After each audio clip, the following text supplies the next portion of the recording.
Hi friends, ఈరోజు మళ్ళీ మీకోసం ఇంకో రెసిపీతో వచ్చేసాను. అది కూడా దహీ బెండి అనమాట. బెండకాయ కూరలో పెరుగు వేసి కర్రీ చేస్తూ ఉంటారు కదా. నేను కూడా ఒక్కసారి చూద్దామని ట్రై చేశాను. చాలా చాలా బాగా వచ్చింది. మీరు ట్రై చేయండి, నచ్చితే లైక్ చేయండి. ప్రాసెస్ ఇంగ్రీడియంట్స్ చూసేద్దాం, వచ్చేసేయండి. ఇంకా బెండకాయలు హాఫ్ కేజీ తీసుకున్నాను. ఒక్క ఉల్లిపాయ సరిపోతుంది, పెద్ద సైజు అది. ఇంకా ఒక్క టొమాటో తీసుకున్నాను. టొమాటో స్కిప్ చేసినా పర్వాలేదు, మీకు నచ్చితేనే వేసుకోండి, లేకపోయినా ఇబ్బంది లేదు. ఇంకా వీటిని నీట్గా పీసెస్ లాగా కట్ చేసేసుకొని 4 పచ్చిమిర్చి కూడా తీసుకున్నాను. పెరుగు వేస్తున్నాం కాబట్టి కొద్దిగా స్పైసీగానే ఉండాలి, అప్పుడే టేస్టీగా ఉంటుంది. ఇంకా చిన్న చిన్న పీసెస్ లాగా బెండకాయలు కొద్దిగా పెద్ద సైజు కట్ చేసుకోండి, నేను చూపించిన విధంగా వీడియోలో. ఇంకా మిగిలినవి చిన్న పీసెస్ చేసేసుకొని చక్కగా ఇంకా నెయ్యి ఆయిల్ 2 వేసుకున్నాను. 2 స్పూన్లు నెయ్యి చిన్న స్పూన్తోనే, ఆయిల్ ఒక 1 స్పూన్ దాకా వేసుకొని చక్కగా హై ఫ్లేమ్లోనే పెట్టేసుకొని ముందుగా ఉల్లిపాయలు పచ్చిమిర్చి బాగా ఫ్రై అవ్వనివ్వాలి. మనం పెరుగు వేసాక అవి ఫ్రై అవ్వడం కష్టం కాబట్టి బాగా ఫ్రై అయ్యేదాకా ముందుగా ఇవి వేసుకొని హై ఫ్లేమ్లోనే చక్కగా ఫ్రై చేసేసుకుందాము.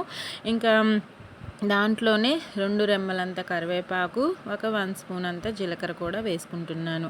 ఇవి వేసి చక్కగా ఫ్రై చేసుకోవాలి, చూపించిన విధంగా.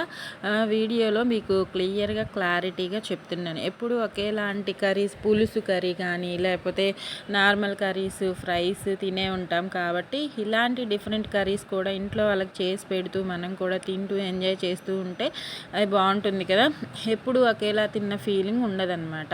ఇంకా ఉల్లిపాయలు బాగా ఫ్రై అయిన తర్వాత టొమాటో పీసెస్ని కూడా వేసేసుకొని చక్కగా, టొమాటో వేసిన తర్వాత మాత్రం లో ఫ్లేమ్లోకి మార్చుకొని మూత పెట్టి మగ్గించుకోండి. ఈవెన్గా ఈజీగా మగ్గిపోతుంది, ఓకేనా. ఇంకా మీ ఇంట్లో ఉన్న ఫ్రెష్ పెరుగు తీసుకోండి. ఇంకా కర్రీకి సరిపడా నేను ఒక 1/2 లీటర్ పెరుగు తీసుకున్నాను.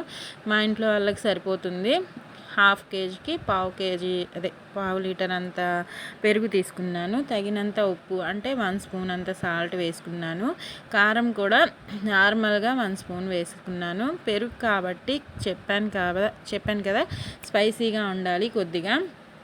ఇంకా గరం మసాలా, ధనియాల పొడి కలిపిన పౌడర్ అనమాట అది కూడా వేసుకొని, ఇంకా దానిలో పసుపు ఒక 1/2 స్పూన్ సరిపోతుంది, ఎక్కువగా అవసరం లేదు.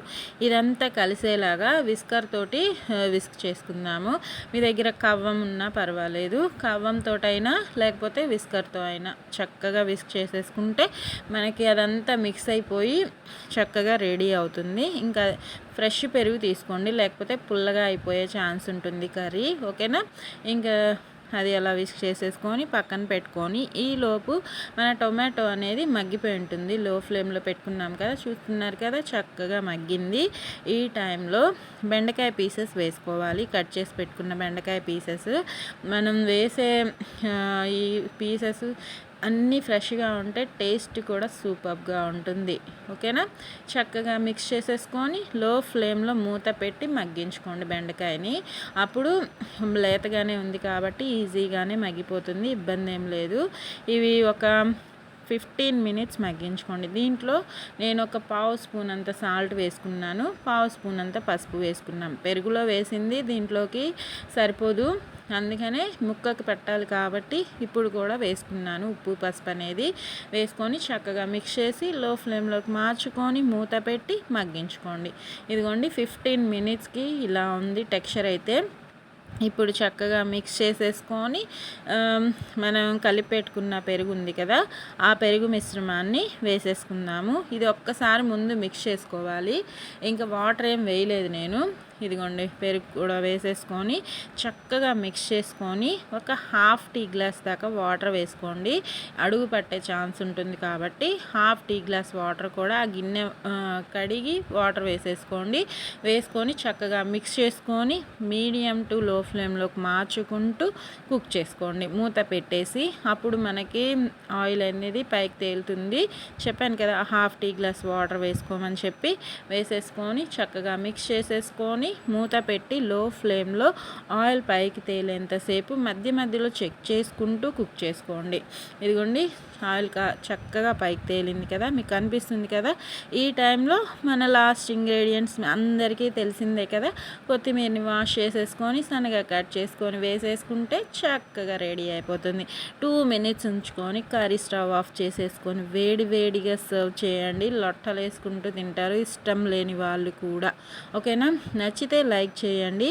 ఎప్పుడు చేసేలాంటి కర్రీస్ కాకుండా ఆరోగ్యంగా తినండి, సంతోషంగా ఉండండి. ఇంకా మరిన్ని వీడియోస్తో మీ ముందుకు వచ్చేస్తాను. మీ ఝాన్సీ.